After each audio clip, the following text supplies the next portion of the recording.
అందరికీ నమస్కారం. ఈ వీడియోలో మనం వారాహి అమ్మవారిని 7వ రోజు ఏ మంత్రంతో ఏ నామాలతో ధ్యానించాలి, ఏ నైవేద్యాన్ని సమర్పించాలి అనే విషయాల గురించి తెలుసుకుందాం. ఈ సంవత్సరం జూలై 12 శుక్రవారం ఉదయం నుంచి మధ్యాహ్నం లోపల పంచచక్ర ముద్రాశక్తి దేవతలను ప్రార్థించి పూజించాలి. వారాహీదేవి చిత్రపటం లేకపోతే లలితాదేవి చిత్రపటం ముందే పూజనాచరించవచ్చు.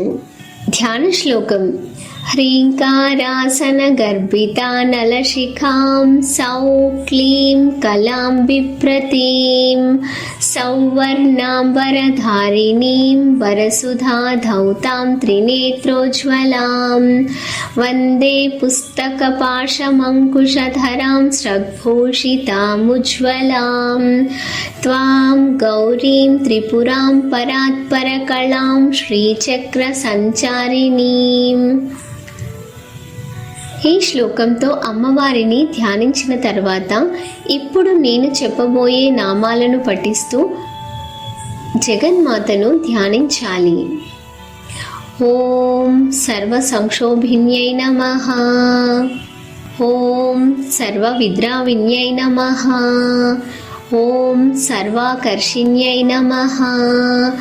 ఓం సర్వఖేచర్యై నమః.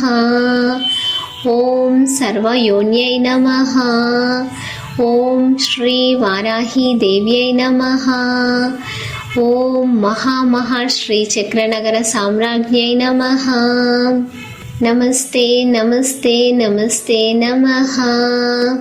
ఈ రోజున అమ్మవారికి గోధుమ రవ్వతో బెల్లం లేక పంచదార, ఆవు నెయ్యి, పాలు, సుగంధ ద్రవ్యాలతో చేసిన పాయసం నివేదించాలి. ఓం దేవతను పూజించినప్పుడు ముద్రలు ప్రదర్శించుట ఓ పద్ధతి.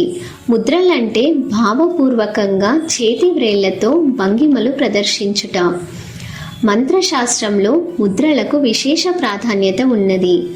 మంత్రంలోని నాదశక్తి, ముద్రా ప్రకటనలోని భావనాశక్తి రెండూ కలిసి దేవతాశక్తిగా ఆవిర్భవించునని శాస్త్రవచనం. అందుకే లలితా సహస్రంలో 977వ నామంలో దశముద్ర సమారాధ్య అని, 979లో జ్ఞానముద్ర, 982లో యోనిముద్ర అని నామాలు కలవు. దశముద్ర సమారాధ్య అనగా సంక్షోభ ద్రావణాకర్ష వశోన్మాద మహాంకుశాః కేచరీ బీజయోన్యాఖ్య త్రిఖండ దశకీర్తిత దశముద్ర సమాఖ్యాత త్రిపురాయి ప్రపూజనే.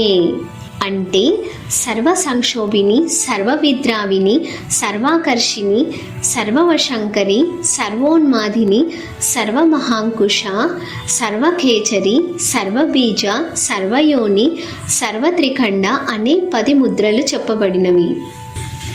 ఇందులో శ్రీ వారాహి దేవతారూఢ కిరిచక్ర సంబంధంగా 5 చక్రాలకు 5 ముద్రలు అవసరము. ఈ ముద్రలు గురుముఖంగానే తెలుసుకోవాలి. ఈ విధంగా వారాహి అమ్మవారిని భక్తి శ్రద్ధలతో పూజించి వారాహి అమ్మవారి అనుగ్రహాన్ని పొందండి.